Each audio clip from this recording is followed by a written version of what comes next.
iniciando agora mais um Conexões Ribeirão e hoje uma entrevista especial, porque eu devolvo o programa ao professor Lages, né? Fiquei aqui comandando as entrevistas durante o período eleitoral e a gente vai falar bastante aqui, inclusive, sobre a campanha. Como é que vai, Lages? Está feliz pelo retorno? Olá, Cordeiro, olá a todos que nos acompanham aqui, né, pelo Grupo Tati. Estamos retornando, né, depois aí de um longo inverno, né, de uns 2 a 3 meses afastado, e você com muita maestria, com muita capacidade, né, conduziu bem o nosso querido Conexões Ribeirão nessa época, né, de afastamento meu. Foram ótimas entrevistas, né, que ficaram assim bem marcantes, o pessoal gostou muito, acompanhou. Eu adorei as entrevistas que você fez, os nossos entrevistados nesse período, né? E agora retornando, né, Sá, como você disse, para uma nova temporada, uma nova fase do programa após as eleições, né? E com muita expectativa de que essa nova fase a gente possa estar transmitindo um recado interessante para os nossos ouvintes e telespectadores, né? E também para aqueles que nos acompanham aí pelas redes sociais, né? A gente vai continuar com o programa, a gente vai manter aquele nível interessante, né, de levar conhecimento, levar cultura, abrir um espaço para debate, para discussões interessantes com toda a sociedade, sem dúvida. Ô Lages, mas não vamos dar spoiler, não, porque depois a gente vai falar do que vem por aí, né? Eu queria saber a sua... Vamos direto ao ponto, eu queria saber qual foi a sua impressão dessa campanha esquisita, né, Lages? Num tempo estranho, pandemia, enfim, uma campanha muito fora da caixa, né? Faz um apanhado geral pra gente. O que você achou dessa campanha? Foi muito resultado, né, de muitas variáveis, né? Não podemos desconhecer, por exemplo, a variável da pandemia, né? A pandemia que com certeza impactou nessa grande abstenção, né, que aconteceu no primeiro turno, pelo menos aqui em Ribeirão Preto, mas em todo o país também. Mas também o impacto da pandemia no tipo de campanha que foi possível fazer, né? Então, nós evitamos ao máximo aí a campanha presidencial, né? Foi muito poucas atividades de contato direto, tete a tete com o eleitor, com as pessoas. A campanha ficou muito reduzida à internet, às redes sociais, etc. E isso traz um impacto muito grande, né? Porque não adianta você fazer como nós fizemos, e fizemos com muita competência, uma campanha excelente utilizando esses recursos aí digitais, né? Sem dúvida, eu acho que a gente chegou no máximo possível, né, de utilizar esses recursos. Utilizamos a exaustão, né? Agora, por outro lado, você tem também que levar em conta se as pessoas, e principalmente o público, né, que a gente queria atingir, já estava treinado, já estava adaptado, enfim, né, já estava em condições de receber todo esse tipo de campanha. Então, uma coisa que precisa ser mais bem avaliada, etc., mas, de qualquer forma, a gente percebe que teve um impacto, sim, né? E teve um impacto, Sá, também, e aí é outra coisa que eu coloco, de uma conjuntura política, né, bem diferenciada, né? Então, você percebe que, nesse momento em que esses partidos e candidatos de centro consolidam uma certa maioria em termos de votos, prefeituras, mandatos conquistados nas câmaras, você tem também o despontamento de algumas coisas, algumas nuances assim interessantes. Então, por exemplo, o voto jovem, né, pesou muito nessa eleição. O voto na candidata mulher pesou muito nessa eleição. O voto identificado com pautas identitárias pesou muito nessa eleição. Então, a gente fez aquela campanha, sabe, muito assim, baseada na pluralidade e na diversidade, né? Eu acho que esse foi o tom da nossa campanha. Foi uma campanha bonita, uma campanha que tinha profundidade nas questões, com muita participação das pessoas, né? Tivemos aí um conselho de mandato que realmente se revelou como uma aposta correta, politicamente correta, né? Demos esse nome em vez de mandato coletivo, mandato compartilhado, por algumas diferenças que a gente quis passar para as pessoas, e conseguimos passar isso muito bem. Mas veja que ao final das contas, pesou mais uma campanha identificada com a diversidade do que com a pluralidade, né? E a gente acha que essas duas coisas têm que caminhar juntas e vamos continuar defendendo isso. Lages, mas você acha que isso aí ainda é fruto dessa bomba da polarização? Porque eu vou explicar minha pergunta. A gente tem percebido o seguinte, sempre aconteceu em campanha, né, de você ter que eleger um inimigo. Tinha que ter o inimigo, é o contra, o fora, alguém, contra aquilo, contra isso. E, de repente, na sua campanha, né, que eu acompanhei, porque trabalhamos juntos na campanha, não tinha isso, não tinha um inimigo declarado. A preocupação era mais estrutural do que fazer reclamações, era mais oferecer possibilidades, alternativas, que fazer reclamações ou ficar indignado com alguma coisa. Isso ficou talvez arraigado na nossa cultura, a gente precisa ter o inimigo, tem que ser o super-herói. Você acha que está por aí? Eu tô começando a acreditar nisso, viu? Isso aí, na verdade, assim, o Bolsonaro elegeu escolhendo inimigos, indicando inimigos. Então, né, isso aí fomentou essa polarização que a gente está vivendo ainda hoje, né? Agora, isso que você falou, Ossá, é muito correto. Eu acho que a campanha mais propositiva possível de fazer, nós fizemos, né? Ela foi de muita proposta, de muita indicação, de apontamento de caminhos, de trajetórias, de horizontes possíveis, né? A gente sempre pregou, e eu defendo, né, a necessidade da gente sair da bolha, expandir mais, né? Ter uma narrativa que atinja as pessoas, né, que não concordam necessariamente com o que a gente defende, né? Agora, tem que levar em conta também que não adianta você querer sair da bolha, né? Eu acho que a bolha tem que querer também sair de você. E se isso não acontece, você acaba disputando o voto, por exemplo, dentro do mesmo nicho. E o que nós vimos aqui em Ribeirão Preto na campanha de vereadores, né, é que você tinha um nicho muito disputado dessa vez. Você teve bons candidatos, inclusive muitos deles se elegeram como vereador e para a Câmara, para a próxima legislatura, né? E apesar da gente querer alargar o nosso leque, né, de campanha, a gente acabou disputando dentro desse mesmo nicho, e é evidente que esse nicho acaba privilegiando alguns, mas dificilmente privilegia todos. E foi uma campanha também, nesse aspecto, atípica. A gente nunca teve candidatos, né, com propostas e com projetos assim, bem diferenciados e bem de acordo com esse segmento da sociedade que a gente chama aí de popular, progressista, alguns chamam de esquerda e centro-esquerda, enfim, né? É uma disputa que acabou, não favoreceu a todos, não favoreceu a gente, por exemplo, né? Agora é isso, eu acho que, como eu falei na primeira pergunta sua, é resultado de muitas variáveis, né? O resultado aí que nós tivemos na eleição, pelo menos da nossa parte. Lages, para a gente terminar essa leitura, né, e a gente está fazendo aqui, para quem está vendo aqui a gente agora, a gente não combinou essa entrevista, né? Essas perguntas não estão combinadas, a gente só fez um esqueletão, né, do que mais ou menos que a gente vai falar, para ser bem natural, né, ser bem autêntica mesmo aí a fala. A gente nota que os vereadores, de um modo geral, tiveram uma votação, mesmo quem já se reelegeu, né, os mais votados, tiveram uma votação rebaixada, né, teve menos votos. Talvez pelo número de abstenções, talvez pelo número de candidatos, né, 600 e tantos candidatos, enfim. Mas o que eu ia te falar é o seguinte, eu não acho que a sua votação tenha sido ruim. Você não conseguiu entrar, mas teve uma votação que foi bacana. E sobre isso a gente não falou ainda, né? Qual que é a sua impressão pessoal sobre a sua votação? Olha, foi uma votação assim, muito expressiva, como você está falando. Nós chegamos a 1.110 votos, né? Passamos a barreira dos 1.000. Foi uma campanha, foi um resultado que eu acredito assim, conquistado na discussão. Não foi aquela campanha ou aquela candidatura que entrou na onda. Como eu falei ainda há pouco, teve a onda do voto jovem, do voto na mulher, né? E teve a onda no voto com as pautas identitárias, né?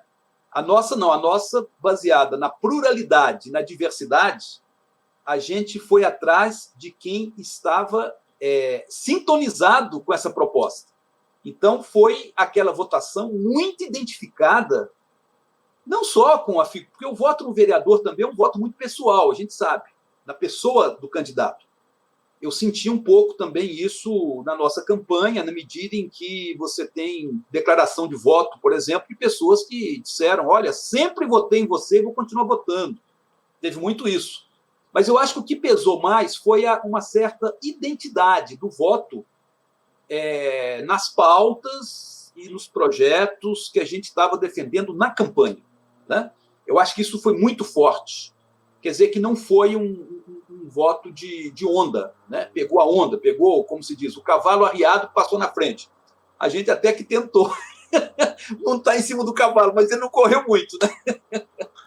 Lages, e tem uma coisa que eu acho que seria bacana a gente falar também. Nós já estamos caminhando para o final aqui do primeiro bloco, mas sobre o conselho, né? Teve essa estrutura nova, uma ideia de um coletivo, que a gente vê até que duas candidaturas se colocaram assim, duas candidaturas vencedoras se colocaram dessa forma, mas de uma forma diferente da que você propôs, né? O pessoal que inclusive a gente vai entrevistar aqui, nos próximos programas, já adiantando um pouquinho aí para quem está assistindo a gente vai fazer as entrevistas com candidatos eleitos, e dois dos entrevistados se elegeram sobre essa base do coletivo. Mas você pensou num conselho de mandato. Acho que seria legal explicar um pouquinho essa modalidade, né, essa coisa diferente aí para quem não entendeu direito qual era a proposta.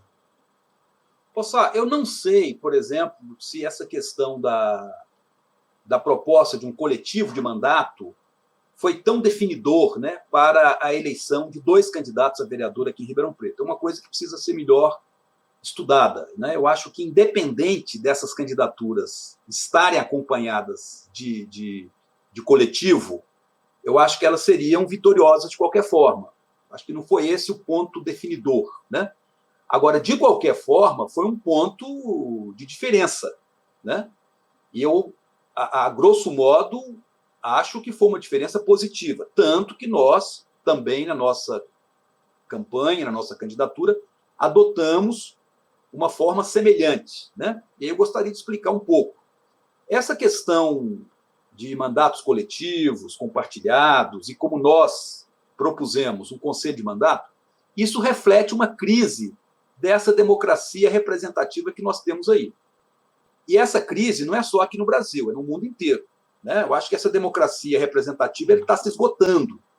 Precisamos atravessar aí o Rubicão e conquistar uma forma de comunicação e de intervenção direta do cidadão e da cidadã no poder público, né? Então, essa questão de coletivos, isso é uma coisa que não surgiu aqui no Brasil. A gente, aliás, no Conselho de Mandato, a gente se esforçou ao máximo para explicar isso para as pessoas, né? Agora, só respondendo, então, a sua pergunta, o que tem de diferente? O que tem de diferente de uma candidatura apenas individual é que o Conselho permite o compartilhamento da decisão e das posições e do próprio voto do vereador com a sociedade. Eu acho que, se a gente estivesse tratando aqui do executivo, seriam outras questões. Você tem aí o orçamento participativo, que já foi uma experiência que nós tivemos até em Ribeirão Preto, no passado, né? Então, você percebe a participação da sociedade na definição do orçamento, das rubricas orçamentárias. Experiência que já tivemos, né?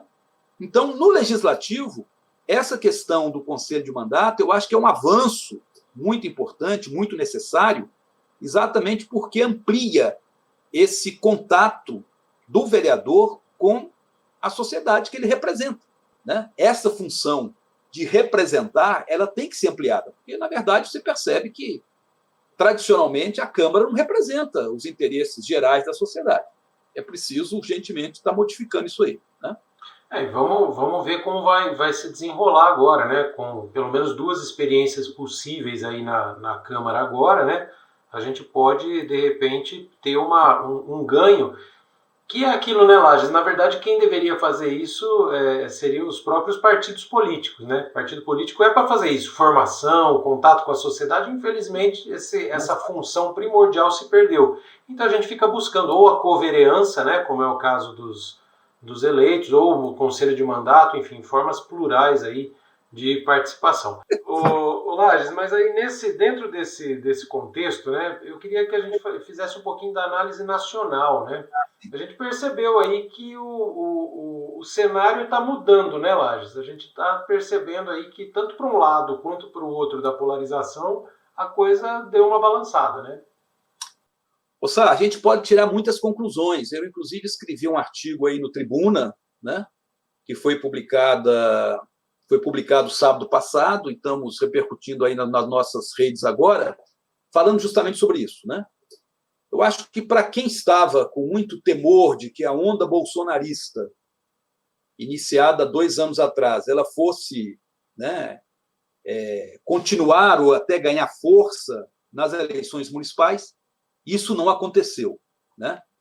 Eu acho que as candidaturas identificadas aí com essa pauta mais conservadora, né, de Bolsonaro e do pessoal dele, não fez bonito nessa eleição, né? Não fez. Mesmo que tenha alguns disputando o segundo turno, as pesquisas já estão apontando que não vão se dar bem, né?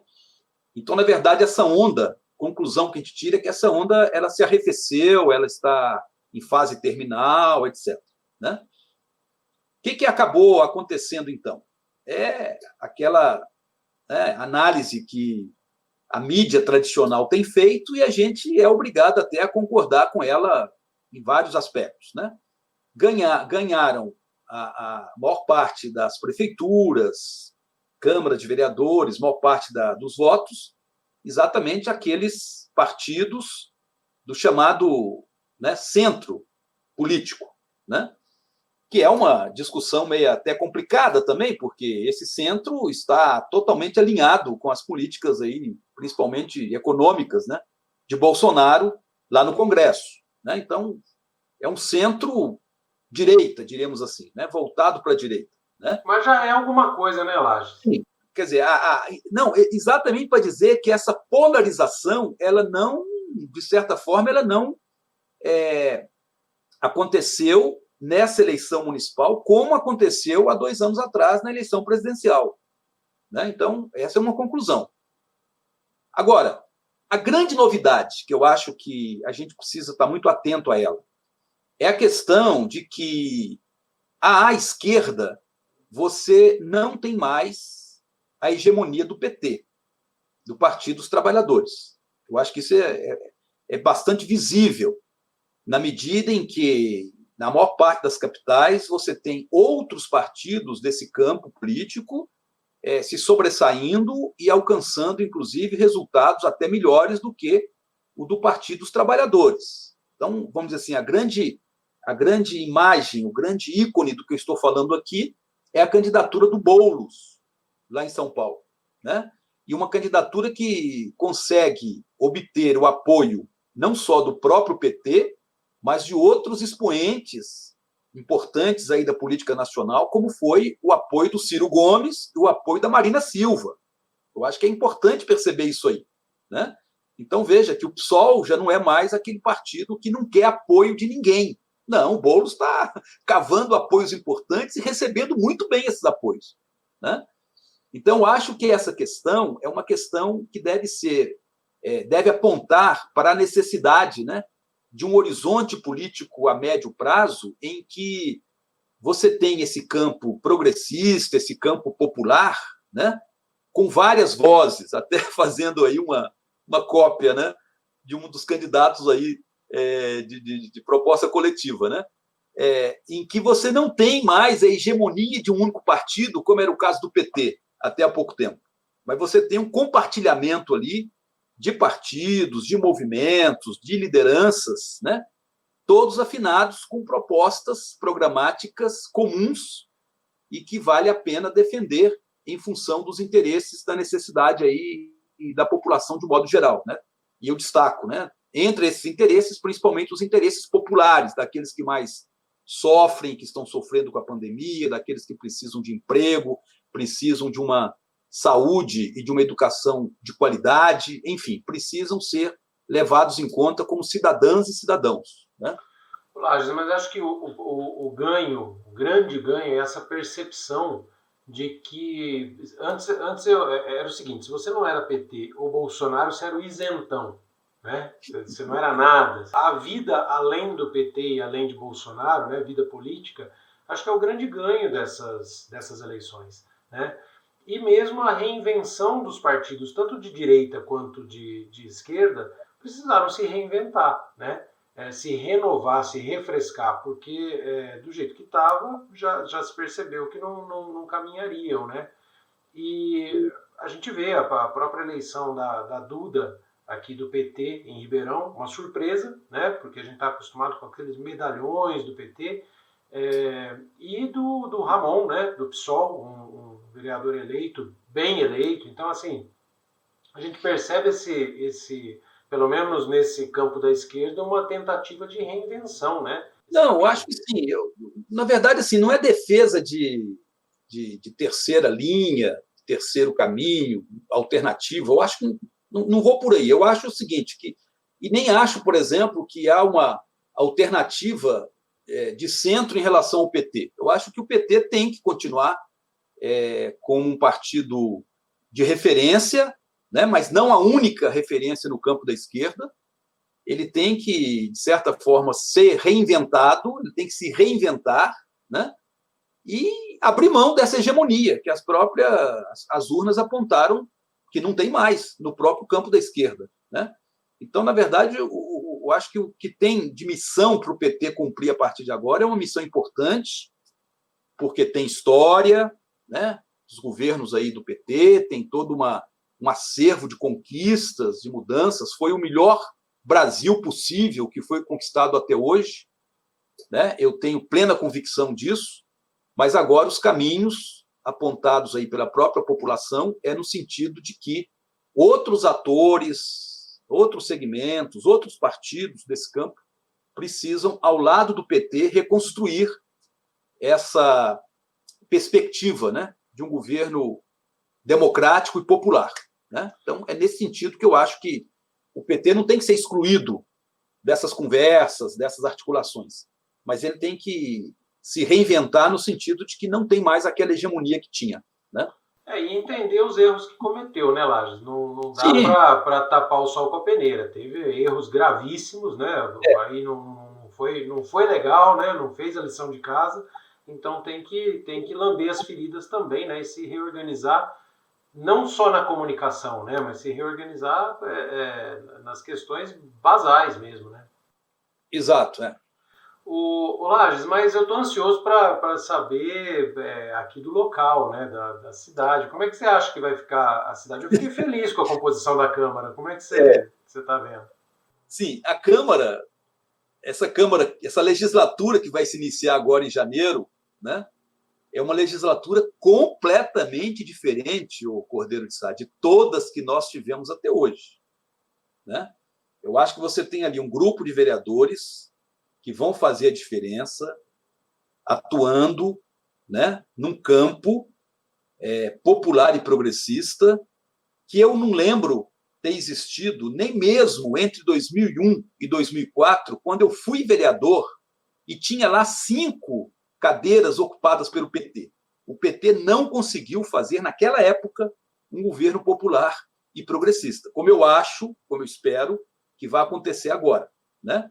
Então, observe que são de partidos diferentes. Você tem ali, na minha concepção, né, eu acho que vereadores eleitos pelo PT, pelo PSOL e pelo PSB vão fazer muito a diferença, porque vem de toda uma tradição, toda uma discussão, todo um debate nas suas bases, dentro de seus partidos, dentro de seus coletivos, dentro dos movimentos de onde eles surgiram, né? Então, tem toda uma base muito forte em termos de conhecimento, de formação e de preparação para exercer um mandato legislativo que seja realmente condizente com as aspirações e os interesses da população, né?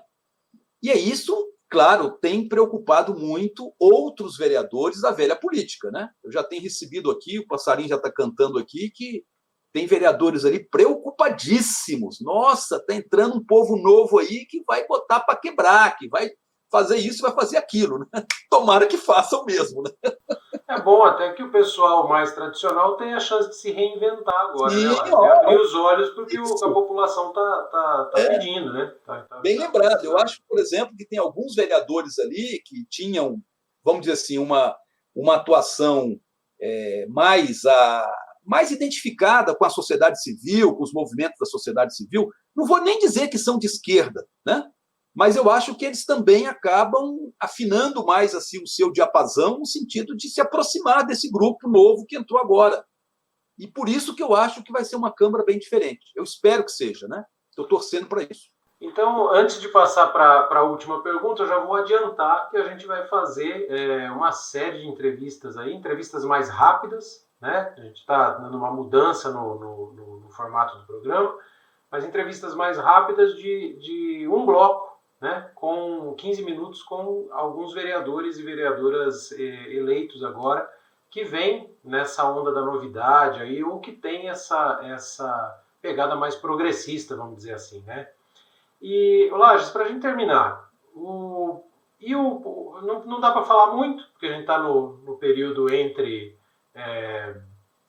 os turnos, né? Ainda não foi a eleição para prefeito ou para prefeita, mas como é que você está enxergando agora o executivo? Como é que fica? Nós estamos antes da eleição aqui, gravando um programa antes da eleição do segundo turno, com os candidatos Nogueira e Sueli Vilela disputando o segundo turno, né? Isso já era mais ou menos esperado, as pesquisas já apontavam nesse sentido, né? E eu acho que um segundo turno com esses dois candidatos, de certa forma, é um recall em relação à eleição passada, de 2016, entre Ricardo Silva e Nogueira, né? Lembrando que a Sueli é apoiada pelo Ricardo Silva. Eu acho que a candidatura do Nogueira representa muito, não diria o voto bolsonarista de raiz, claro que não. E esse até teve outros candidatos aí que o representaram na eleição do primeiro turno. Mas é aquele voto conservador no sentido que quer segurança, quer continuidade, quer, de certa forma, que as obras sejam concluídas, né? Como se a outra candidata não fosse fazer isso, né? Enfim, aquele voto, né, do PSDB que sempre elegeu Nogueira da vez passada, elegeu Gasparini várias vezes em Ribeirão Preto. Você tem esse segmento da sociedade aqui em Ribeirão Preto com essa visão, né? Agora, já a candidata Sueli Vilela, eu acho que no primeiro momento herdou os votos de uma camada mais popular, de periferia, né? Que se identifica muito com a candidata, com a performance do Ricardo Silva e, de certa forma, também do Lincoln Fernandes, que é o vereador, né? Presidente da Câmara atualmente, e a gente entende bem por que isso, porque são dois do rádio, né, que tem aquela comunicação fácil e direta. Então, o Ricardo conseguiu, no primeiro momento, transferir esse apoio para a Sueli Vilela, e eu acredito que a Sueli também acabou crescendo um pouco nesse eleitorado mais de classe média, que viu com bons olhos o fato dela ser uma ex-reitora da USP, de ter alguém, né, com bastante, que demonstra bastante capacidade administrativa, de gestão, né? Enfim, uma educadora, alguém que fez uma carreira brilhante lá na universidade, através da docência, através de cargos de gerência, etc. Né? Agora, Ossá, não tem muito o que falar mais, é esperar o resultado do segundo turno, né, meu caro? Que talvez aí nas nossas entrevistas que vamos fazer aí com alguns candidatos, né, que se elegeram aí para a Câmara, a gente possa estar analisando já com eles o resultado aí da eleição do segundo turno também. Então nós vamos terminando por aqui. A partir da próxima edição, o Lages já comanda o programa. Eu agradeço por você ter me aguentado aí nesse período. E vamos que vamos. Até o próximo programa. Ossá, eu que agradeço imensamente, né, a sua disponibilidade, o seu interesse, a sua garra aí de assumir o Conexões por esse tempo, né?